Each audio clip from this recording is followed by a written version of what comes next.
Good evening, my beautiful crime family, and welcome to Once Upon a Crime Time. And I'm your host, Tommy Jude. And not feeling so good tonight. Probably won't be for a little while, but things will get better. Um, yeah. In a way, I want to say hi to my beautiful crime family. We got a couple of stories tonight. I'll just tell you a little bit. Um, It was only 3 months ago, by the way, my beautiful mods. I was thinking it was like 8 months ago or something, but no, I ran a couple shows on the Apple River, which is close by me. It's about 4 hours from me, and that stabbing, and it was quite a show, couple of shows. Well, that case has ended, and that guy has gotten sentenced, and it was quite intense. It was really an intense sentencing. Um, it's just a really sad story all the way. Then I did find something on Koberger too, which I really, yeah, which I want to show. Anyway, I want to say hi to my beautiful crime family. Hey, Debbie Gazzardo, my beautiful girl, how you doing?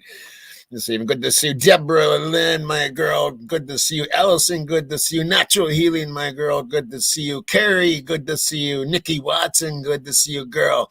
Joey, my brother, good to see you. And Doc Terry, good to see you. Ro, good to see you, girl. And oh, you guys are chatting up a storm here. I like that. Kathleen, my girl, good to see you. And yeah, and all you chatters up there. Vicky Young, good to see you. Eve Lucky, good to see you. Yeah, and the list goes on. So yeah, I'm gonna show first. I'm gonna show this Kohlberger thing. We'll get the Kohlberger thing over with. Um, you know what else is sad is when I that was a really interesting case, that Apple River stabbing case, and I did run a couple of shows. You know what? I got really low views on it, like 500 some views, and I just think that's really sad because it was a really good case, and I now remember that's why I dropped it. It was just it wasn't many views. People, we all want the Kohlberger. um, Maybe I should have mixed them up a little bit.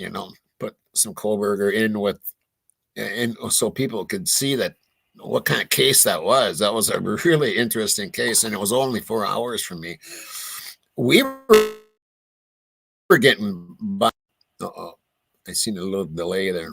We were getting blasted on the news, on our local news about it. That's why I knew about it. And I do believe I was the first one to bring it out, and then some others followed. But yeah, we don't get the views when we don't do the Kohlberger case. What's going to happen to us poor folks when Kohlberger case is over? Hey, Leslie, how you doing, girl? Love Tina, my girl. Good to see you. Okay, so anyway, I want to show this. I downloaded right in, and this is from Euphoric. And remember, I've showed her before. There's some things I don't like about the channel, but she does put out some good stuff on the Kohlberger case. So anyway, check this stuff out here. I'm going to get myself off the stage here. I'll be back shortly. Put into U-Hauls. The backyard remains virtually untouched. It's as if, there were college kids there living there yesterday. It was presumably all the items that were left behind on that day in November when those police were called. I'm talking about beer cans, pizza boxes, lounge chairs, just seemingly a college house that was left untouched. And I'm not sure what the plan is, if they want to clean that up or if that's being considered as evidence. But really, it just showed me that this is an untouched area of the home that hasn't been seen by anyone up close and personal like it was for me earlier today. Well, that's a good point. At this point, all I can say, is that it can't be evidence. This crime scene was turned back over to the university, and so it would be hard to say that's now any kind of evidence that doesn't have a chain of custody issue. But what are you seeing in terms of prep work? Really nothing, Ashley. We know from that letter that there is going to be advance notice to these families before anything is done. But as far as I can tell right here on the scene, none of that is happening right now. There's probably still deliberations going on or some sort of essential planning. But like I mentioned, there's been no university officials here on scene. There's been no law enforcement presence, no Moscow PD. I haven't even really seen Moscow PD drive by like we did back in December and January where they were making their frequent runs. But as far as I'm concerned, really any sort of plans for demolition or cleaning or moving is not happening, at least in person here in Moscow. Just breaks my heart to see those cans of White Claw and the pizza boxes and the barbecue, knowing that that was such a fun place for these kids and other kids that came to visit them. It was college. It was the fun that so many people watching right now can completely identify with.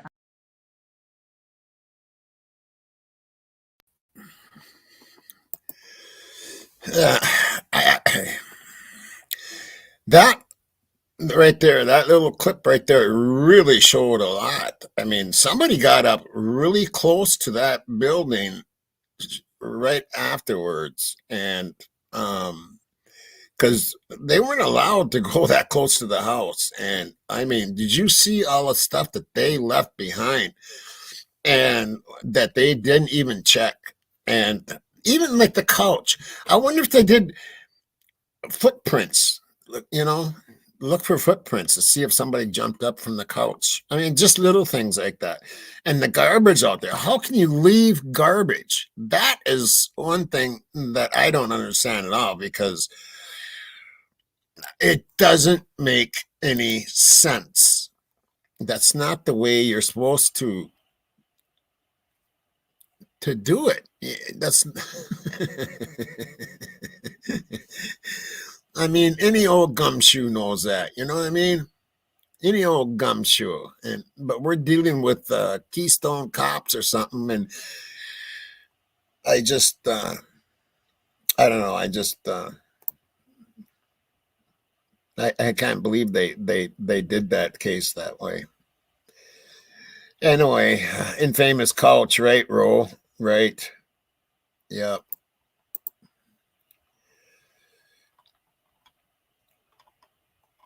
Yeah. Okay. Anyway, so let's get to the sentencing on this. On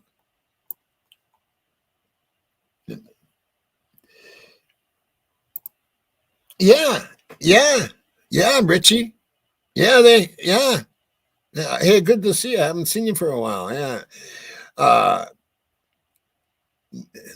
she did tell her father that they ordered pizza that night.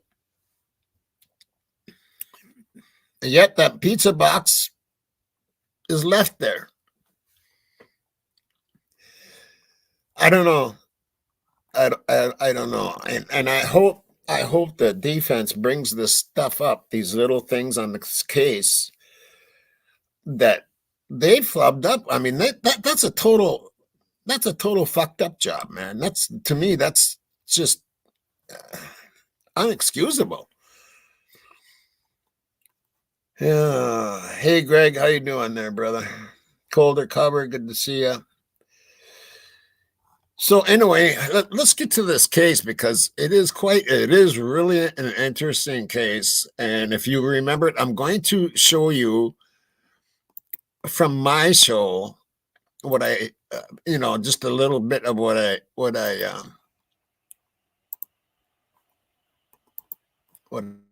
shared with you before. And that's this right here. No, not. Why does it start over?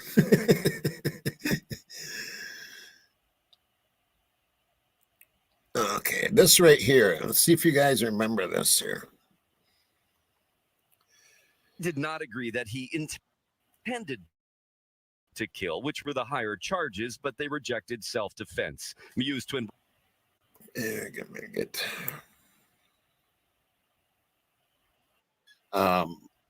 it's like all of a sudden they realize that they've been poked, and one poked really bad. Are you serious? Is this real? Who is that? Oh my God.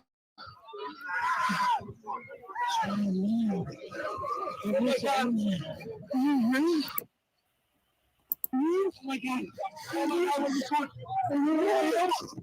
Is this real? Like, that's not Bart! That's not Bart! That's not Bart! That's not Isaac! Oh my God! Oh my God!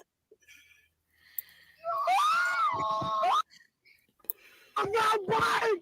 That's not And if you look in the water here, you'll see lots of BLOOD. Bart! That's not Isaac! Oh my God! Oh my God! This is real! This is real!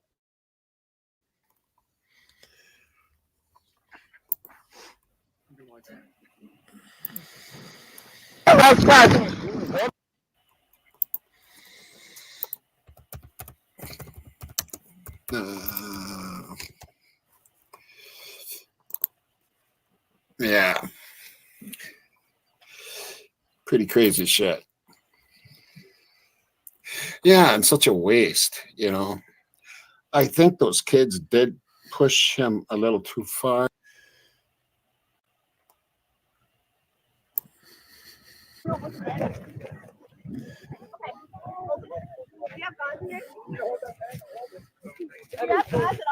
Yeah. Okay. Have them hold it. He'll hold it. You hold my hand. Squeeze my hand. Sam, squeeze my hand. So good, AK. You're doing so good. So good. Squeeze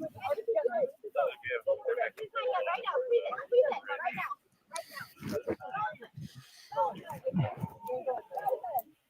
I want to try and find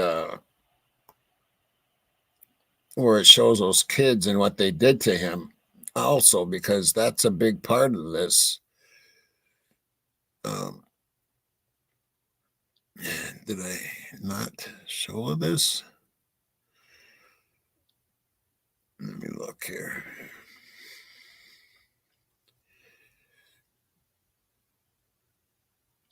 Okay.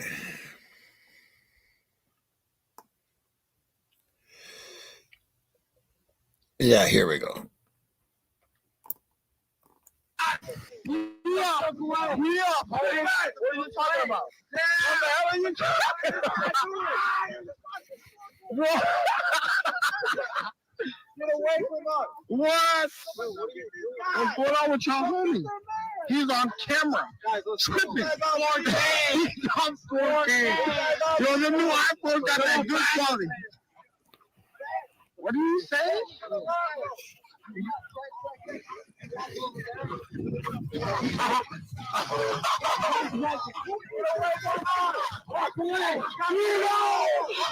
Yeah, what the hell? Who is this? Yes, yes, yes. For the culture! For the culture! Who is that? For the culture! Who is that? Who the hell is this? Bro, doesn't matter. He's not even looking for little girl! He's not even looking for little girl! Yeah! We're not us out! I even have that put on camera. What the hell is this guy's problem, bro? We try to have fun. He's gonna claim you. He's gonna claim you. We don't want this one, bro.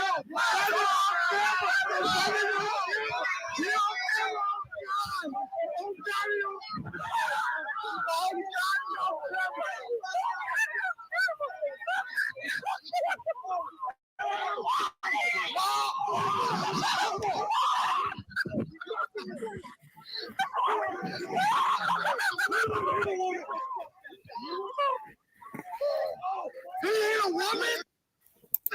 You hit a woman? You hit a woman. He's got a knife in his hand right now. If you look right here, you'll see it. Did you see that?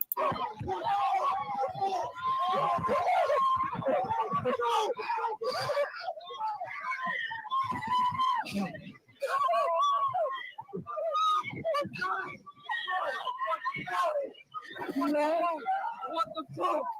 What the fuck? What the fuck? He's dying. He's dying, bro. What? Oh my god. Oh my god. Oh my god. And they realize, and I think this part of this is missing or something, because I had about another one that I think shows the whole thing.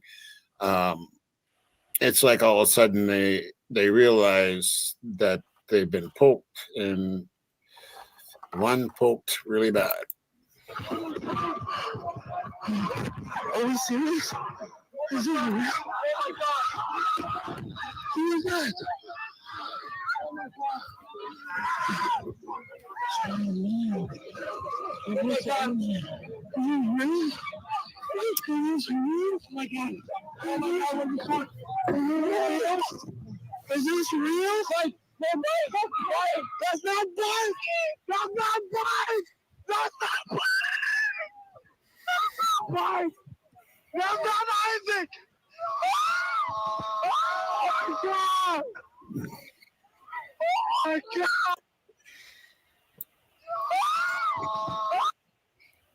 I'm not Bart! That's not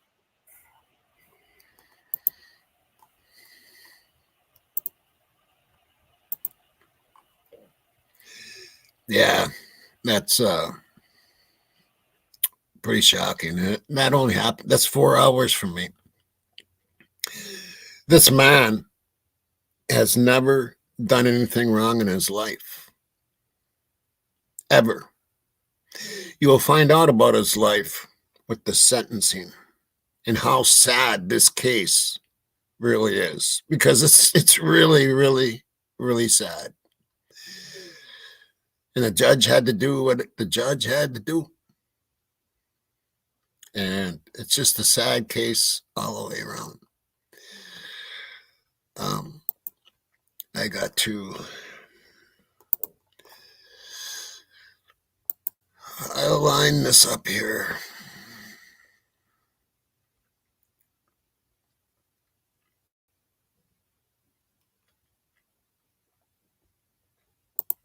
Just give me a minute here.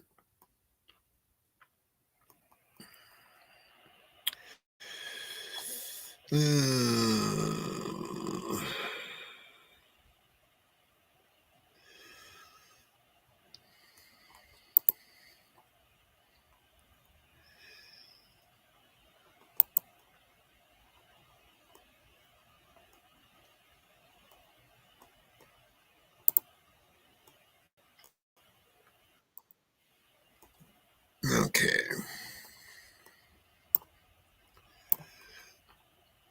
Here we go.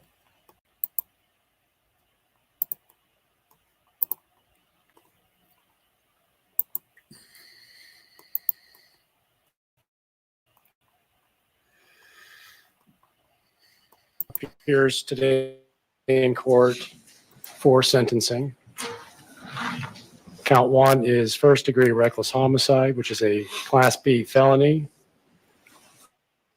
Enhanced with the maximum possible penalty is 45 years of incarceration, initial confinement, and 20 years of extended supervision. On counts 2 through 5, Mr. Miu appears for sentencing on first-degree reckless endangerment, Class F felonies with the dangerous weapon enhancer. The maximum possible penalties are 12.5 years initial confinement and 5 years of extended supervision.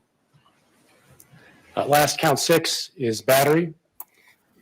That is a misdemeanor. Yeah, he is a lot thinner, isn't he? Holy crap. That was only 3 months ago. Holy, wow.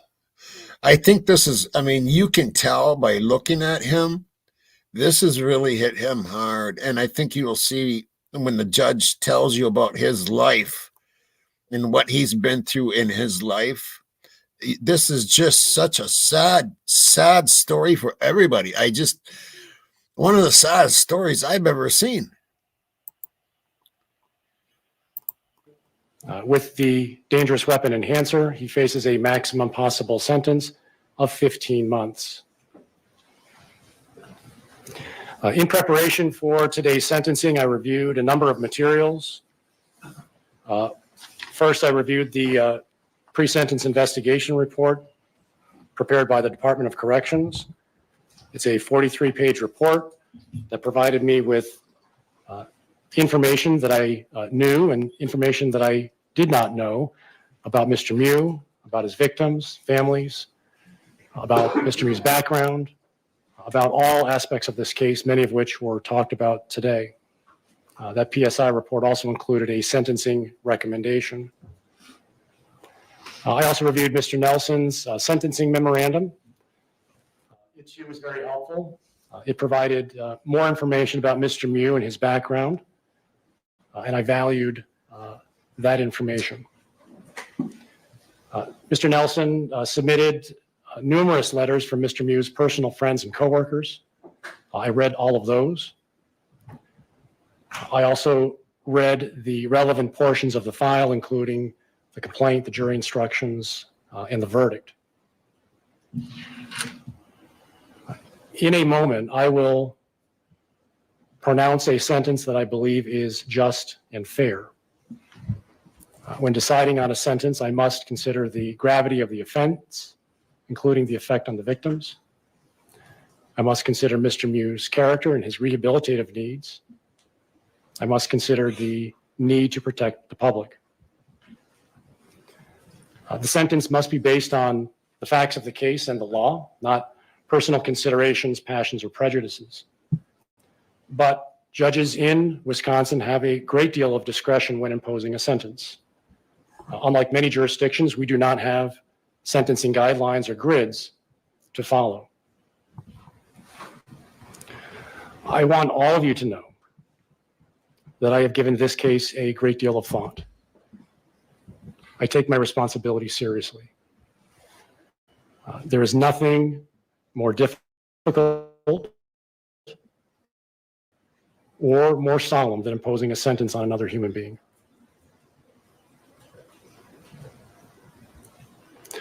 As far as the gravity of the offense, the jury has spoken. Any efforts to relitigate this case are simply without merit. That the American criminal justice system is the best ever devised. It's not perfect, but I cannot think of a system of justice that is better at finding the truth while preserving the rights of the accused. In this case, 12 jurors reached a unanimous verdict. These 12 jurors were selected from a panel of more than 150 people. I, along with the attorneys for both sides, chose these jurors because they could be fair and impartial. The jurors came from all corners of our great county. They came from all walks of life. They were men, they were women, they were young, they were old. They listened to 8 days of intense trial testimony. They examined dozens of exhibits. They deliberated for 8 hours. In the end, they reached a unanimous verdict and found beyond a reasonable doubt that Mr. Miu was guilty of reckless homicide, reckless endangerment, and battery. Now, there are 2 key takeaways from this jury's verdict that I want to mention. First, the jury rejected the state's claim that Mr. Miu intended to kill Isaac Schumann or the surviving stabbing victims. In other words, the jury rejected the most serious crimes that would have sent Mr. Miu to prison for the rest of his life. Second, the jury rejected Mr. Miu's claims of self-defense.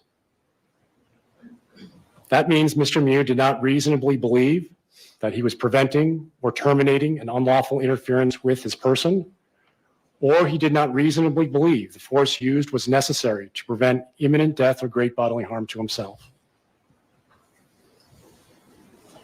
This jury found Mr. Miu guilty of reckless homicide and 4 counts of reckless endangerment. These crimes are serious. They mean that Mr. Miu did not think about the consequences of his behavior and that he showed utter disregard for life when he stabbed 5 people. For that, he will be held accountable, but the court sentence must reflect the reality that it was reckless conduct that the jury found him guilty of, not intentional conduct, which is punishable much more harshly.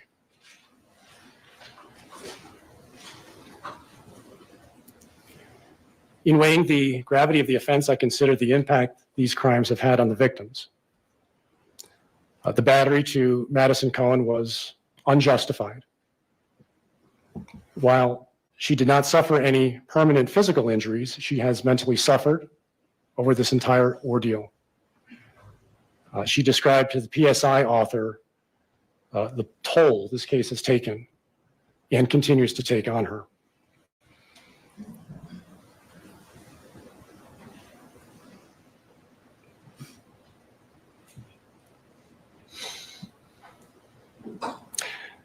This offense has devastated Isaac Schuman's parents and stepfather. No parent should have to endure the loss of a child. They have had to cope with the senseless death of a loved one while enduring the weight of the criminal justice system that can be slow, confusing, and sometimes frustrating to victims. To you and to your family, there are probably no words that I can say today that will alleviate your grief. But I would be remiss for not expressing my sincere condolences to all of you. I am sorry for your loss and what you've had to endure.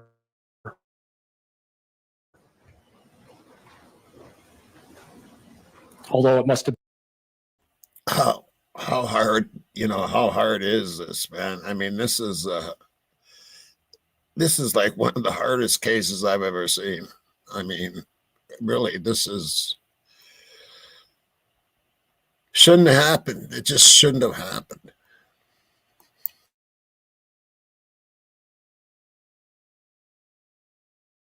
been difficult.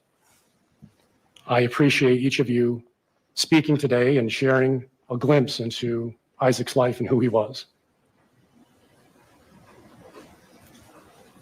It sounds like he was a wonderful person, bright young man who had an unlimited future. And for that, we in this community have lost.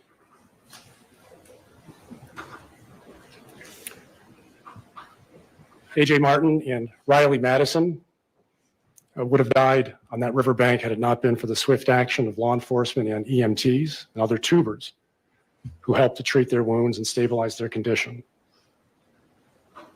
They had long hospital stays, but they were very fortunate to receive high-quality medical treatment that restored their health. But we heard from them about the toll this matter has taken on their health, their mental psyche, and their prospects for the future. Anthony Carlson and Dante Carlson's wounds were less severe, but the risk to life was still present, obviously because the knife was directed into their torso near vital organs. But they fortunately have survived. Each of these surviving stabbing victims suffered permanent physical disfigurement, and that can't be overlooked. And we've heard from A.J. Martin just about how that disfigurement can affect one's life.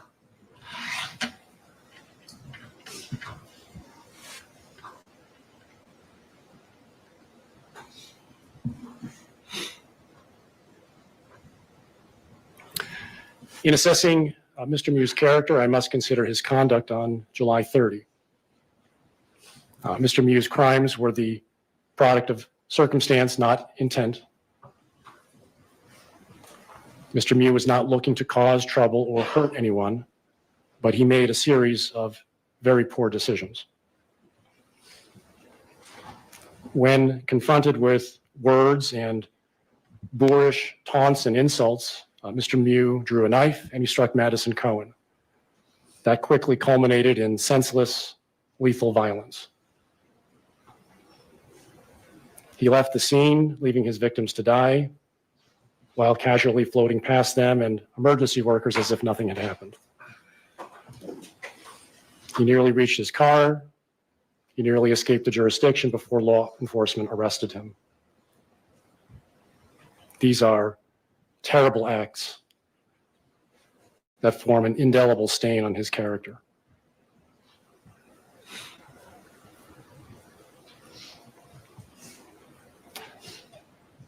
There is more to Mr. Miu than his worst acts.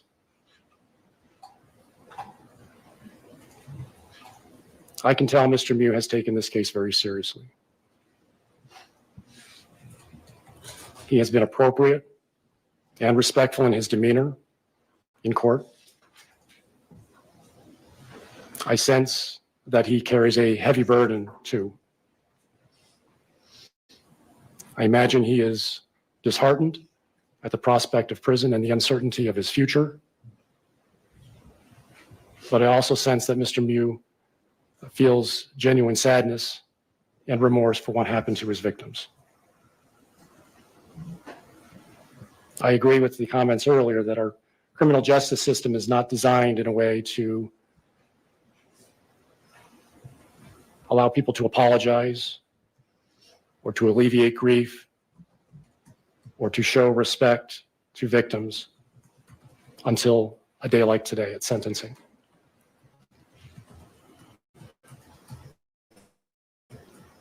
That is unfortunate, but I heard Mr. Miu's words, both today and before, and I think he is sorry.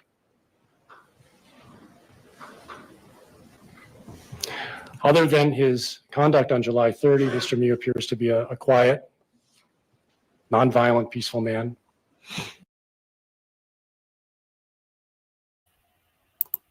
I just, this is really, that man is so sorry that I've never seen a man, this is really affecting him. And in the weight that he lost, he must have lost 150 pounds. He's half the man he was. Ugh. Oh my God. I pray for this man. He's never been in trouble before. He is loved by his family and friends. He's generous with his time. Never been in trouble before. Unreal. He helps others who are less fortunate or who are in need.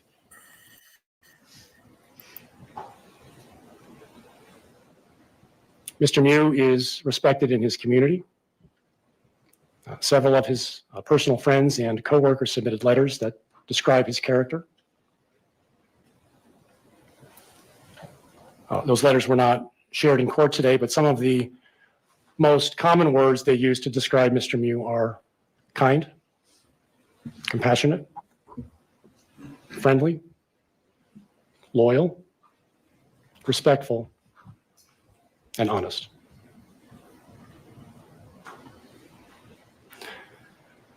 Mr. Miu had to overcome great obstacles in life to achieve his place. He and his family suffered at the brutal hands of the communist regime in Romania. When he was a teenager, he and his family fled.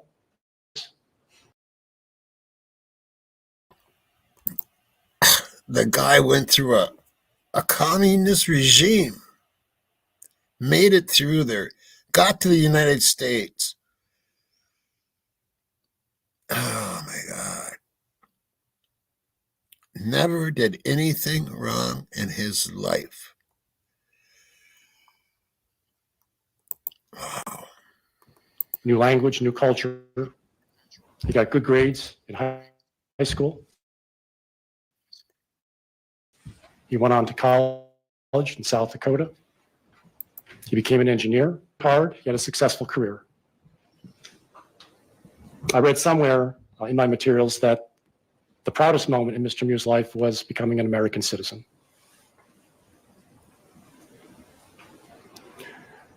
Mr. Miu has no rehabilitative needs. That means he doesn't need rehabilitation. He has no past criminal history. He does not associate with criminals. He has never used illegal drugs. He is not an alcoholic. He has not been diagnosed with a mental health condition, although there is evidence that he's experienced PTSD from July 30 while in the jail. Mr. Miu is educated. He has vocational skills. He has life skills. He's financially secure. I am so happy that this judge is taking the time to explain this man's life and how hard this was on this judge. This has affected this judge's life, and it will for the rest of his life. I wouldn't want this man's job. I would not want to be a judge in this position.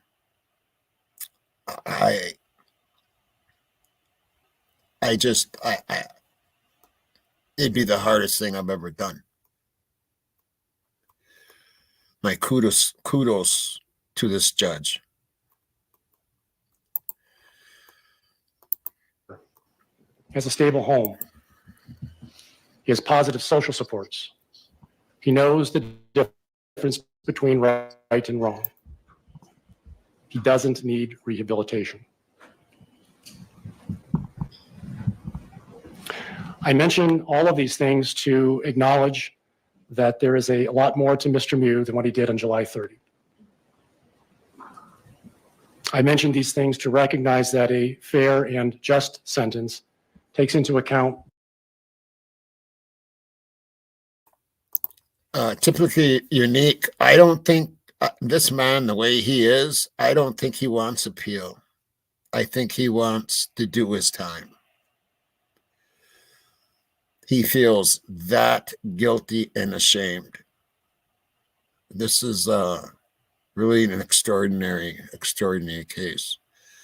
Happened 4 hours for me.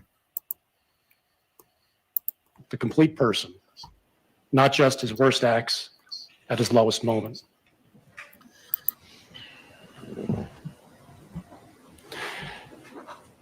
Despite the seriousness of Mr. Miu's crimes, the evidence does not show that he poses an imminent risk to the public. Mr. Miu underwent a compass assessment, which is an actuarial tool that measures a person's risk of committing future crimes. Not surprisingly, Mr. Miu scored low risk. He's not a career criminal. He's not a violent predator. Although Mr. Miu may not pose an imminent risk to the public does have a strong interest in holding people accountable who breach the social compact and commit crimes. It's the concept of punishment. Punishment is a sentencing objective. When a person commits a serious crime, that person forfeits rights enjoyed by the law-abiding community. The most restrictive punishments are reserved for those who commit the most serious crimes. The punishment exacts a toll on the offender because of the harm the offender caused to the victim and the community. Taking life and endangering the lives of others are two crimes that warrant significant punishment. Punishment for what Mr. Miu did, but also punishment that recognizes who he is and the circumstances of his crimes. Here, that punishment will involve the loss of liberty, because anything else would depreciate the seriousness of his crimes.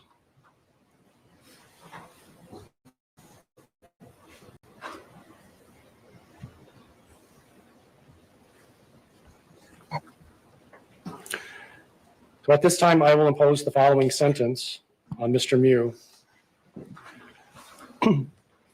For count one, I will impose a term of initial confinement of 20 years, followed by 6 years of extended supervision.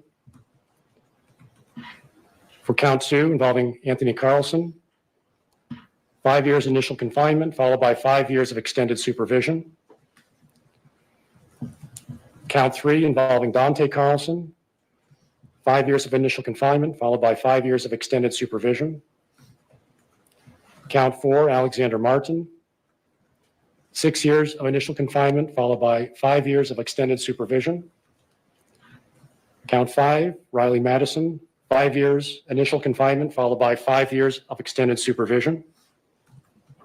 Count six, Madison Cohen, 270 days of jail.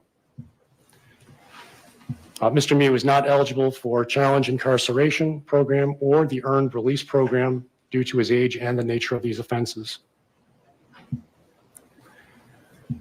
The sentences on all 6 counts will run concurrent.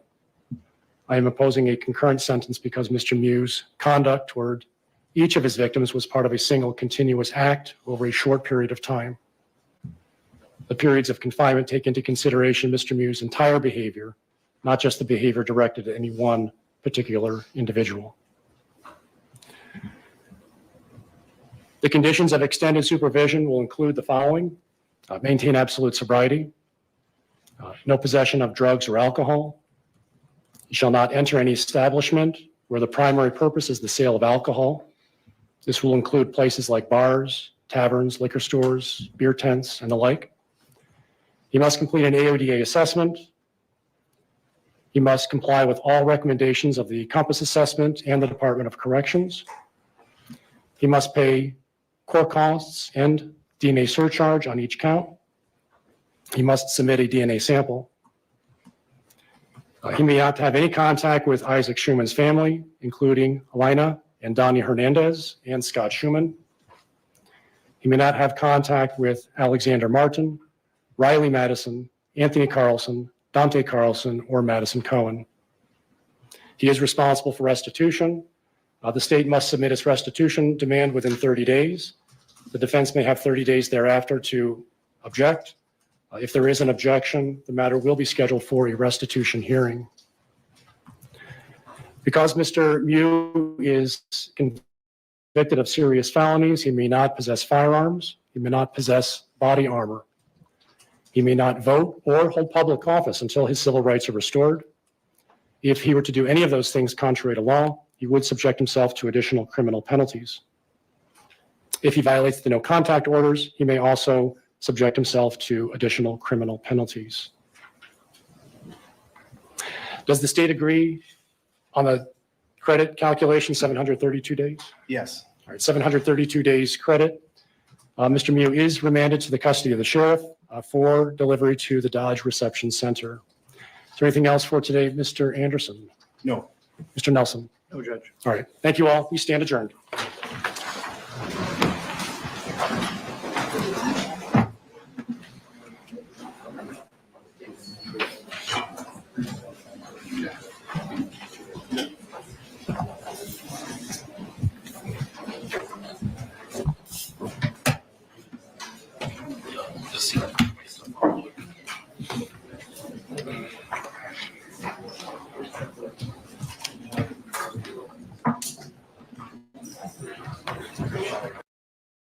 Mr. Miu, up here.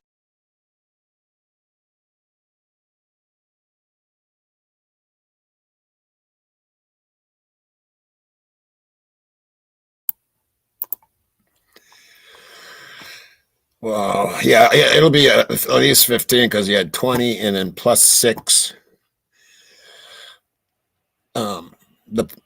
And then wasn't there like a 6 years in there too? And concurrent. And how does that run? Because isn't it like 30 years altogether? So I think he's going to end up doing 20 is what I think he's going to end up.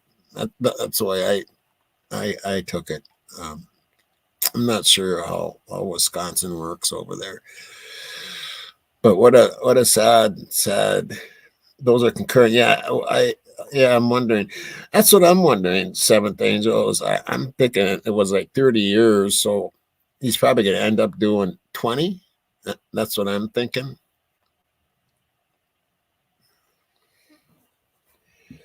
Does that make sense? There was about 30 years there, and then he's going to end up with good time, maybe doing 20.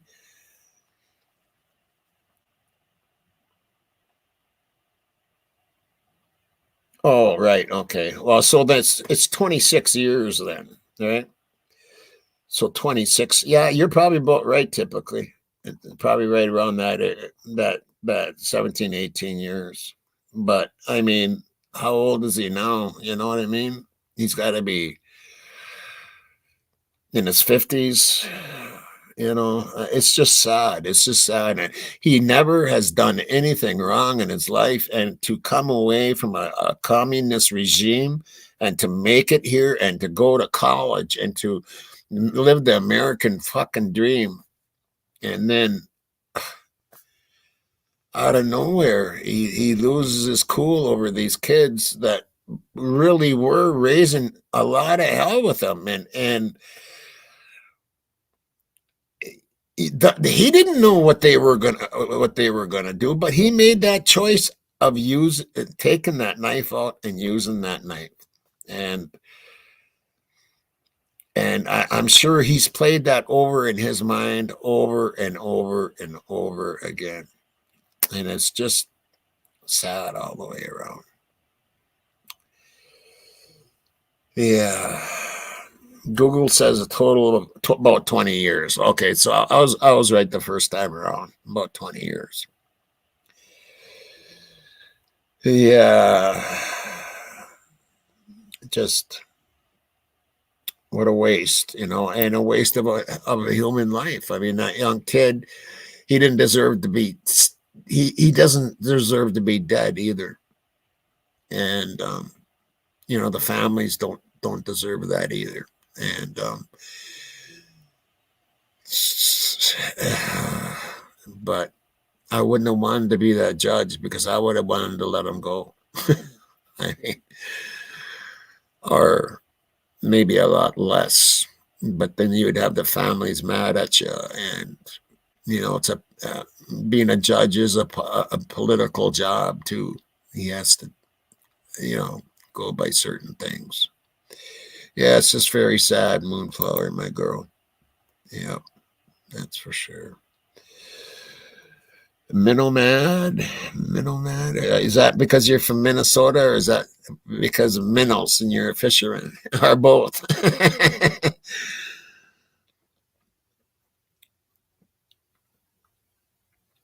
He assaulted and battered this man. A crime.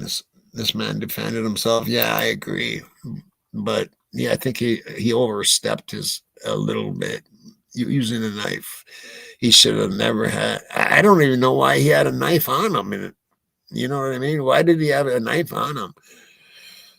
That's one thing I don't know. I don't know if it came out in court or not, but I can't remember.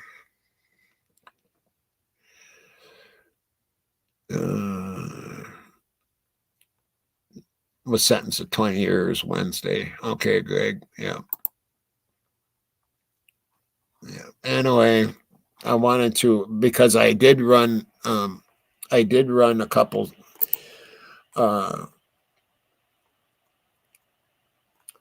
shows on it back 3 months ago. I thought I'd come on and show you the sentencing of Miu, I think his name is.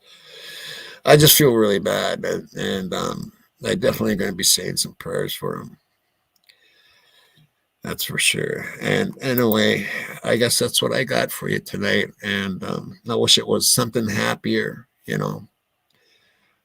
sometimes there's sad things to report, and that comes with the territory.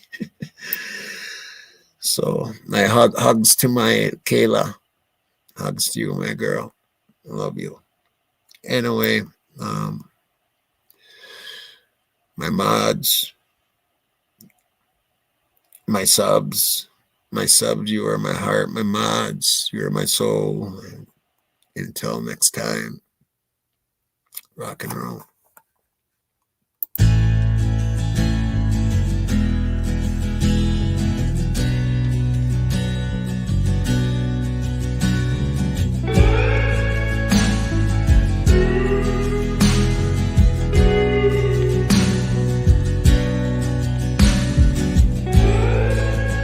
I wanna hold the hand inside you.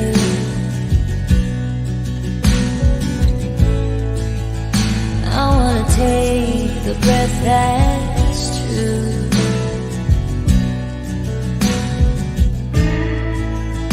I look to you and I see nothing.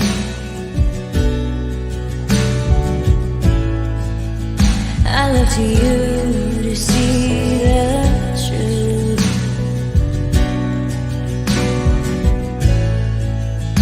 You live your life, you go in shadows. You'll come apart and you'll go black.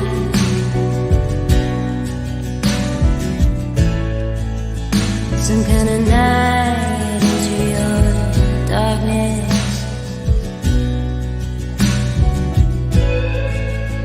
Colors your eyes with what's not there.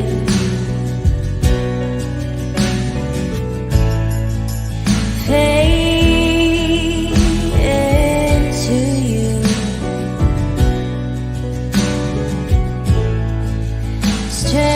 Strange you never knew. Fade into you.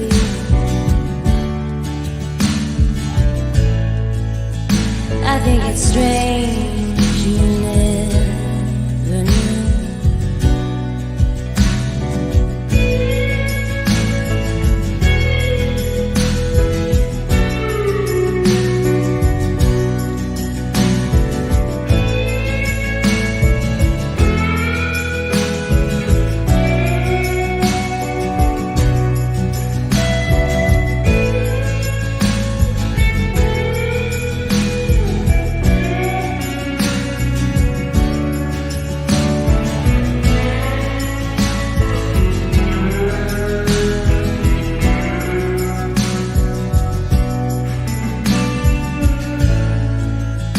A stranger's light comes on slowly.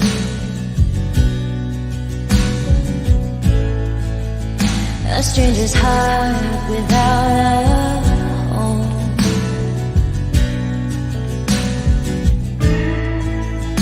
You put your hands into your head.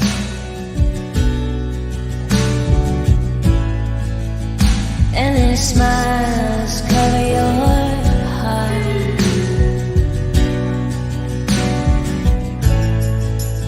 Fade into you.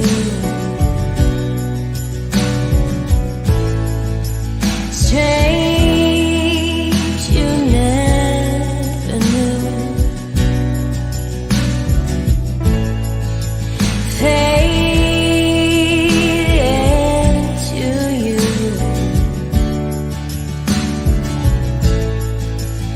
I think it's strange you never knew.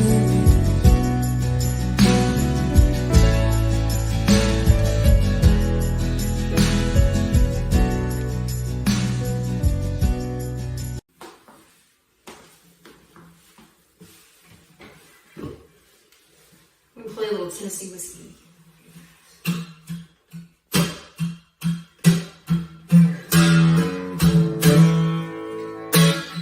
Used to spend my nights out in the barroom.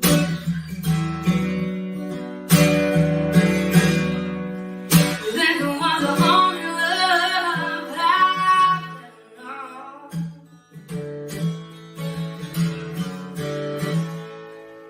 Will you rescue me?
inside.